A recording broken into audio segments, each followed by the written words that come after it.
Continuing with the ecology of the Rajasthan desert, let's discuss the flora and fauna. मरुस्थल में समस्त पर्यावरणीय कारक जैसे कि जलवायवी, मृदयी, स्थलाकृतिक एवं जैविक वनस्पति के प्रतिकूल होते हैं। मृदा में ह्यूमस की अत्यधिक कमी होती है व इसकी जलधारिता नगण्य होती है। सूर्य के तीव्र विकिरणों से मृदा के अत्यधिक गर्म हो जाने पर इस पर वनस्पति का आवरण अनुपस्थित होने के कारण सूक्ष्म जीवों की अपने अस्तित्व में कठिनाई होती है। सबसे अधिक संकटपूर्ण स्थिति वर्षा का कम होना है। अतः इस क्षेत्र में अधिकतर ऐसे एक वर्षीय पादप उगते हैं जो अपना जीवन चक्र बहुत संक्षिप्त अवधि के समय में ही पूरा कर लेते हैं। ये अल्पकालिक पादप या एफिमेरल्स कहलाते हैं। ये प्रायः वर्षा काल में ही दिखाई देते हैं, जैसे कि क्लियोम, मोलिगो इत्यादि। बहुवर्षीय पादपों में उन्हीं जातियों का अस्तित्व हो सकता है जो मरुस्थल के गंभीर प्रतिकूल परिस्थितियों के अनुसार पर्याप्त रूप से अनुकूलित हो। अतः वे ही पादप जो मृदा तथा उपलब्ध जल की प्रतिकूल परिस्थितियों को सहन कर सकते हैं, वे अपना अस्तित्व बनाए रखने में सफल हो पाते हैं। इन सब विषमताओं के बावजूद भंडारी ने 1978 में राजस्थान मरुस्थल में पुष्पी पादपों के 82 कुलों के 319 वंशों की 592 जातियों को उगते हुए बताया है। जंतु मरुस्थल की विषम परिस्थितियों में या तो बिलों में छुपकर या स्थान परिवर्तन करके बच जाते हैं, परंतु पौधे भूमि में स्थिर होते हैं। ये अपना स्थान परिवर्तन नहीं कर सकते, अतः ये चरम बाह्य परिस्थितियों के प्रति अनावृत होते हैं या एक्सपोज्ड होते हैं। मरुस्थल की विषम परिस्थितियों को सहन करने के लिए इन पौधों में आकारकीय एवं कारकीय अनुकूलन पाए जाते हैं। शुष्क एवं अर्धशुष्क स्थलों पर पाई जाने वाली वनस्पति इन संरचनात्मक तथा कार्यिक अनुकूलनों की सहायता से मरुस्थल की विषम परिस्थितियों में जीवित रह पाती हैं। इस क्षेत्र के पादपों को मरुद्भिद या ज़ीरोफाइट्स कहते हैं। इनके अडेप्टेशंस हम आगे वाले चैप्टर में लेंगे। मरुस्थल में पाई जाने वाली वनस्पति को दो श्रेणियों में हम विभक्त कर सकते हैं। वनस्पति जो केवल वर्षा ऋतु में ही विकसित होती है तथा वो वनस्पति जिसमें कि बहुवर्षीय पौधे होते हैं, जिनमें कि रचनात्मक एवं कार्यात्मक अनुकूलन पाए जाते हैं। वर्षा ऋतु में पाई जाने वाली वनस्पति या अल्पकालिक वनस्पति या एफिमेरल्स वे पादप हैं जिनमें कि संरचनात्मक या कार्यात्मक परिवर्तन तो विकसित नहीं होते, लेकिन इनका जीवन चक्र इतनी अल्प अवधि का होता है कि ये अनुकूल परिस्थितियों में कुछ ही समय में बीजाणुकरण, वृद्धि, पुष्पन, फलन व पुनः बीज बनाकर विषम परिस्थितियों में आगमन के पूर्व ही अपना जीवन चक्र पूर्ण कर लेते हैं। ये एफिमेरल्स या जलाभाव पलायनी पादप भी कहलाते हैं। ये पादप वर्षा ऋतु में मैदान एवं रेत के टीलों पर विकसित होते हैं तथा वर्ष के शेष भाग में ये स्थल नग्न रहते हैं।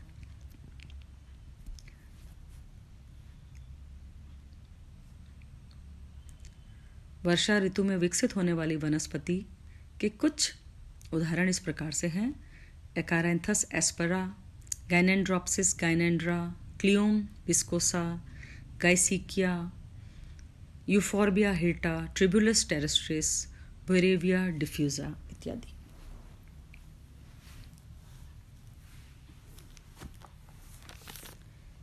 The flora of the desert is thorn forest type, but natural vegetation cover is greatly changed due to biotic influences. Much arid zone area has come under cultivation. Natural vegetation contributes to productivity of trees like khejdi. There are also many shrubs and grasses growing in fallow and croplands and also in grazing lands. Trees, shrubs, grasses are well adapted, having deep root systems to survive drought and efficient in putting biomass during favorable conditions. There are about 700 species, of which 107 species are grasses alone.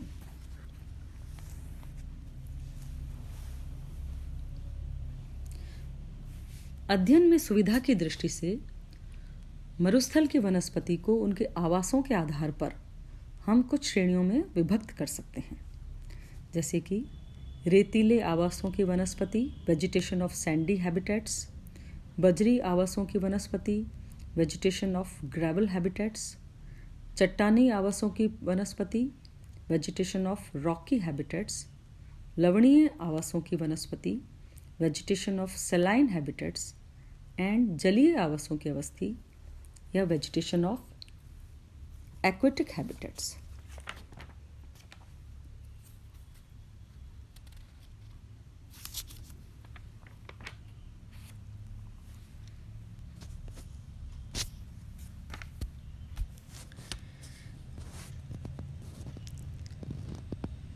बजरी आवासों की वनस्पति मरुस्थल में ये आवास हवाओं की प्रवणन या छंटाई क्रिया सॉर्टिंग एक्शन के कारण बनते हैं, जो बालू कणों को अपने साथ उड़ा ले जाती है और पीछे भारी कंकरों या पेबल्स को छोड़ देती है। इस प्रकार के आवास बजरी आवास कहलाते हैं। ये आवास फुट हिल्स क्षेत्रों में बनते हैं।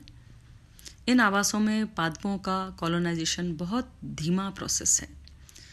इन आवासों में पाए जाने वाले कुछ प्रमुख प्लांट्स हैं फेगोनिया क्रिटिका, बोरेविया डिफ्यूजा, एरिस्टिडा म्यूटाबिलिस, टेफ्रोशिया यूनिफ्लोरा, बार्लेरिया एकेंथॉइडिस, सेल्विया इजिप्टिका, कॉर्कोरस डिप्रेसस इत्यादि। बजरी आवासों में मुख्य रूप से Leptadenia Tephrosia, Euphorbia Ziziphus and Maytenus Capparis आदि पादप समुदाय पाए जाते हैं। Then vegetation of rocky habitats या चट्टानी आवासी। मरुस्थलीय भाग में पर्वत श्रृंखलाएं इन आवासों को बनाती हैं। ये पर्वत श्रृंखलाएं अधिकतर नंगी होती हैं, लेकिन कहीं कहीं कुछ वनस्पति मिलती है। इन आवासों में पाए जाने वाले पादप इस प्रकार से हैं, जैसे कि Euphorbia caducifolia, Maytenus emarginata, Capparis decidua, Ziziphus nummularia, Balanites aegyptiaca, Acacia leucocephala, Crotalaria बरिया।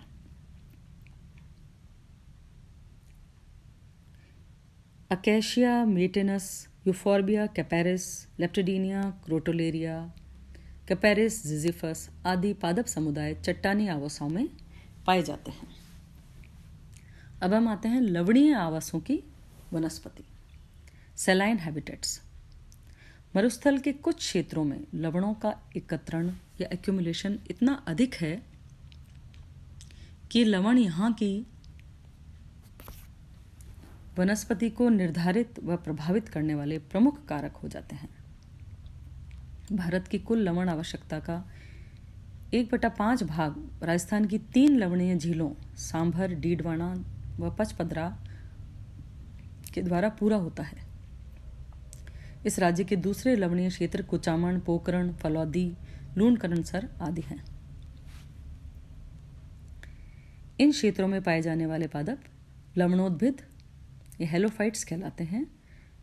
उनमें से कुछ इस प्रकार से हैं Haloxylon salicornicum, Suaeda fruticosa, Salsola foetida, Tamarix dioica, Panicum turgidum, Salvadora persica. Then comes vegetation of aquatic habitats या जलीय आवासों की वनस्पति।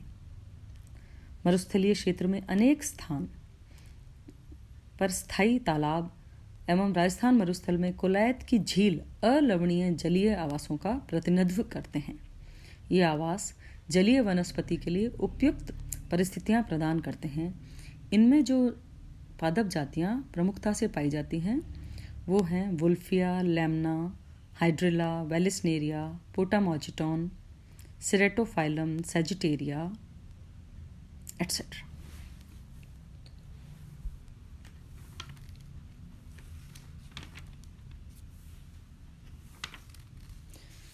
अब हम आते हैं रेत, जो प्रमुखता से जिस पादप समुदाय का हमें अध्ययन करना है, रेतीले आवासों की वनस्पति या वेजिटेशन ऑफ सैंडी हैबिटेट्स।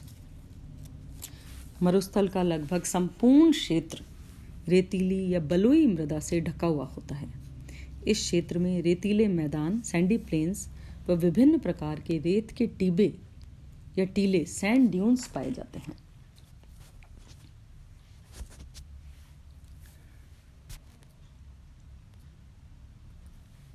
रेत के टीलों पर पाई जाने वाली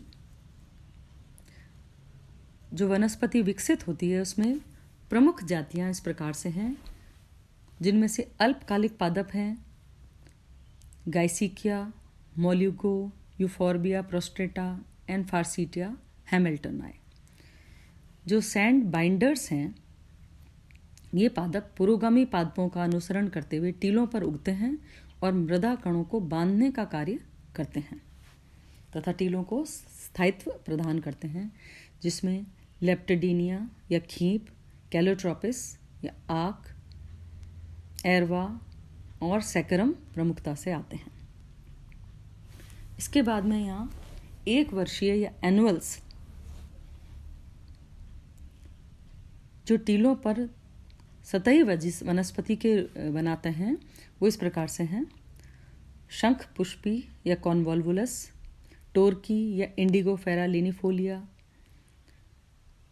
देन सिरफोंका या टेफ्रोशिया की स्पीशीज, देन क्लियोम विस्कोसा या हुलहुल, सिट्रुलस कोलोसिंथस या थुम्बा, लटजीरा या एकायरेंथस एस्पेरा, देन सिनक्रस सेटिजेरस ये भरूट ग्रास एंड एरिस्टिडा की स्पीशीज। उसके बाद यहाँ आते हैं हम बहुवर्षीय पादपों या पेरिनियल्स पे, जिनमें ऊंट कटेली, एकाइनोप्स, एकाइनेटस, खींप, लेप्टिडीनिया, देन सरकंडा या सैकेरम स्पॉन्टेनियम प्रमुखता से आते हैं। झाड़ियों के रूप में, श्रब्स और ट्रीज के रूप में कीकर, कुमटा, खेजड़ी, विलायती बबूल, रोएडा, हिंगोटा और झड़बेरी का नाम प्रमुखता से लिया जा सकता है।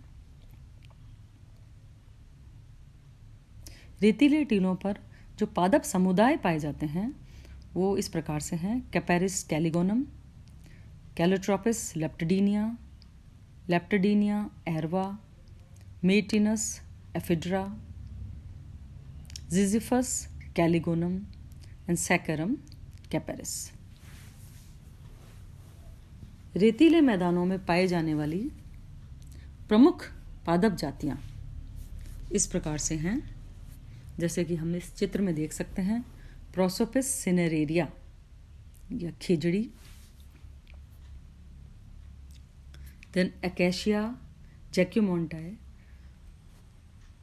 जिसे सामान्यतः बमड़िया या बबूल कहा जाता है, देन बेलेनाइटिस इजिप्टिएका या हिंगोटे का वृक्ष इस चित्र में आप देख सकते हैं, जिजिफस न्यूमुलेरिया, बेर की झाड़ियाँ बहुतायत में पाई जाती हैं, देन कैलिगोनम पॉलीगोनॉइडिस या फोग की झाड़ियाँ, इन्हें आने टीबों पर बहुतायत के रूप में देखा होगा, देन कैपेरिस डेसिडुआ या कैर, इसकी झाड़ियाँ होती हैं जो बाद में एक छोटे वृक्ष का भी रूप ले लेती हैं। इसके फल हैं जो अचार के रूप में काम में आते हैं, कैपेरिस डेसिडुआ।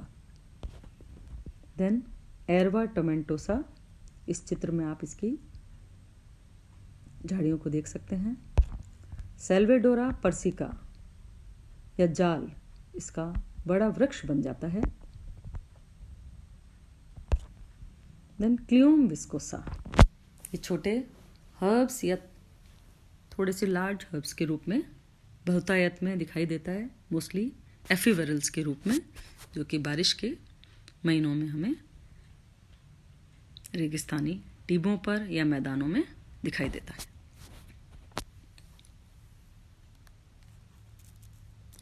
रेतीले मैदानों में जो पादप समुदाय पाए जाते हैं वो हैं कैपेरिस, जिजिफस, प्रोसोपिस, कैपेरिस, अकेशिया, बेलेनाइटिस कैपेरिस, लेप्टिडीनिया, टेफरोशिया, प्रोसोपिस, कैलिगोनम,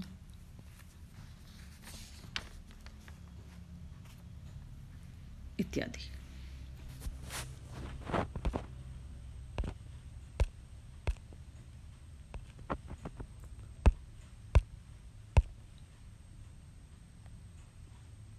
इस चित्र में आप रोहिड़ा को देख सकते हैं। इसके पुष्प को स्टेट फ्लावर या राज्य पुष्प के रूप में मान्यता प्राप्त है।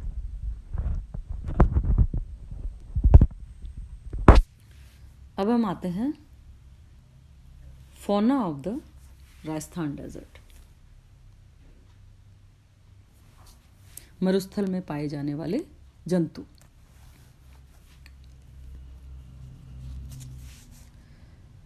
मरुस्थल में पाए जाने वाले प्रमुख जंतु हैं गीदड़, जैकॉल, बिल्लियाँ, कैट्स, खरा, हेयर, लोमड़ी, फॉक्स, वुल्फ, भेड़िया, सर्प, स्नेक्स, छिपकली, लिजर्ड्स, ग्रास हॉपर्स, पैट्रिज या तीतर, termites, larks and frog.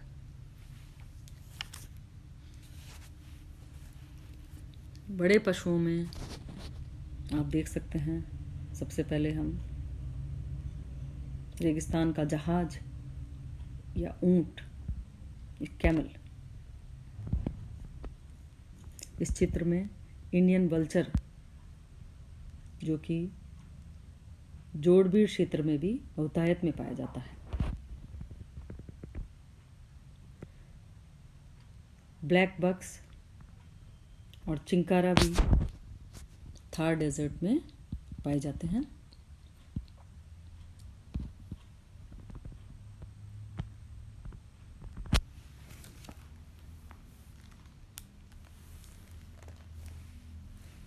Rajasthan का राज्य पक्षी गोडावण या ग्रेट इंडियन बस्टर्ड एवं शाही भाट या तितर, इंपेरियल सैंड ग्राउस जैसे विरल पक्षी भी यहाँ पे पाए जाते हैं।